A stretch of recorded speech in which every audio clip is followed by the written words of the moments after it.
दोस्तों, बहुत ही महत्वपूर्ण संदेश है, कृपया एक बार सुने जरूर।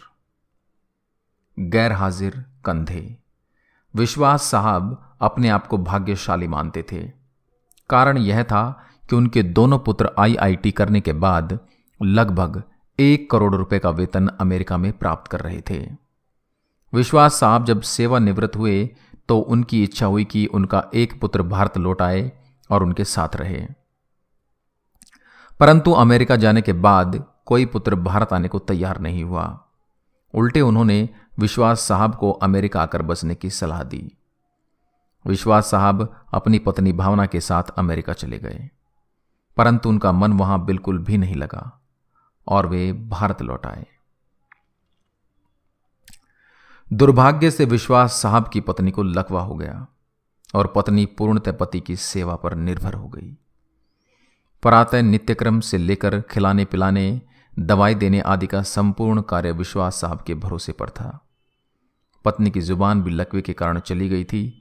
विश्वास साहब पूर्ण निष्ठा और स्नेह से पति धर्म का निर्वाह कर रहे थे। एक रात्रि विश्वास साहब ने दवाई वगैरह देकर भावना को सुलाया और स्वयं भी पास लगे हुए पलंग पर सोने चले गए।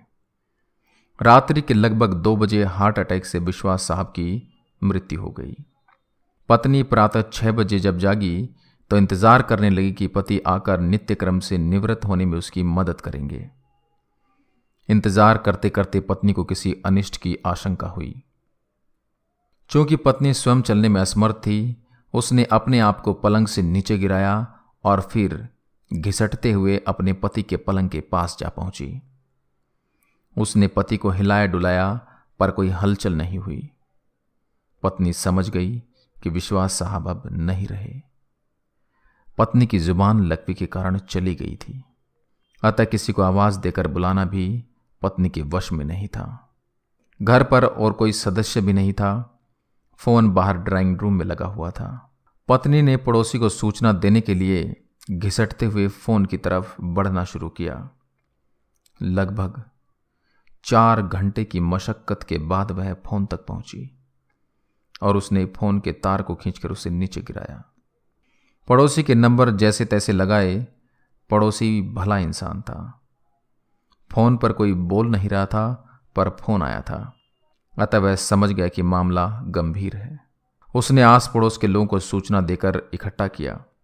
दरवाजा तोड़कर सभी लोग घर में घुसे। उन्होंने देखा विश्वास साहब पलंग पर मृत पड़े थे तथा पत्नी भावना टेलीफोन के पास मृत पड़ी थी। पहले विश्वास और फिर भावना की मौत हुई। जनाजा दोनों का साथ साथ निकला। पूरा मोहल्ला कंधा दे रहा था, परंतु 2 कंधे मौजूद नहीं थे जिसकी मां बाप को सबसे ज्यादा उम्मीद थी। शायद वे कंधे करोड़ों रुपए की कमाई के भार के साथ अति महत्वाकांक्षा से पहले ही दबे हुए थे। लोग बाग लगाते हैं फल के लिए, औलाद पालते हैं बुढ़ापे के लिए। कुछ ही औलाद अपना फर्ज निभा पाते हैं।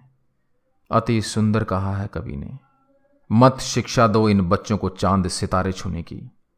चांद सितारे छूने वाले छू मंतर हो जाएंगे।